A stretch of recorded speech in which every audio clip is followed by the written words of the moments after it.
Au nom du Père et du Fils et du Saint-Esprit. Amen. Le Seigneur soit avec vous et avec votre esprit. Nous célébrons aujourd'hui le 8e dimanche du temps ordinaire de l'année C. La première lecture est un extrait du livre de Ben Sira le Sage, chapitre 27, versets 4 à 7. Le psaume 91. Il est bon, Seigneur, de chanter pour toi. La deuxième lecture est un extrait de la première lettre de Saint Paul apôtre aux Corinthiens, chapitre 15, versets 54 à 58. L'évangile est un extrait de l'évangile de notre Seigneur Jésus-Christ selon Saint Luc, chapitre 6, versets 39 à 45.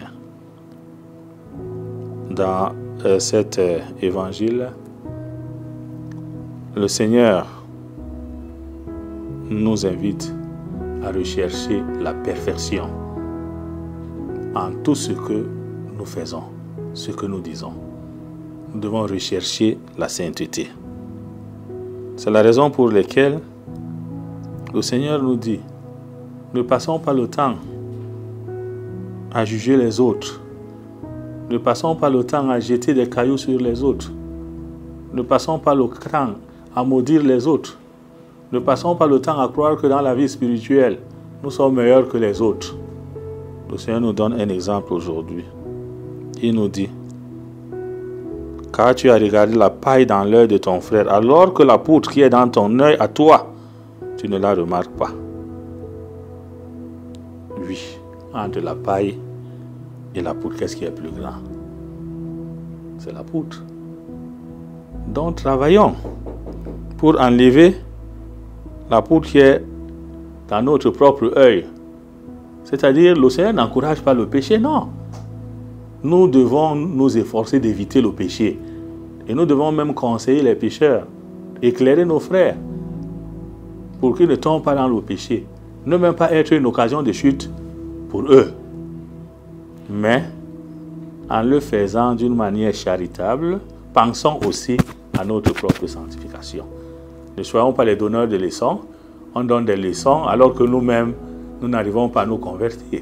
C'est ce que le Seigneur voudrait nous faire comprendre ici. Ne soyons pas des hommes faux.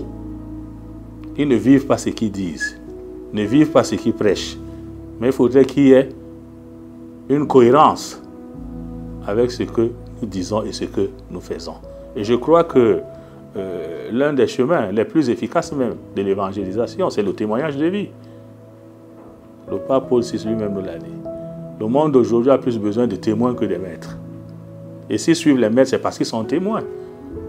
Donc vous ne pouvez pas être là, vous dites, ah, convertissez-vous, vous faites ceci, alors que vous-même, vous faites la même chose maintenant.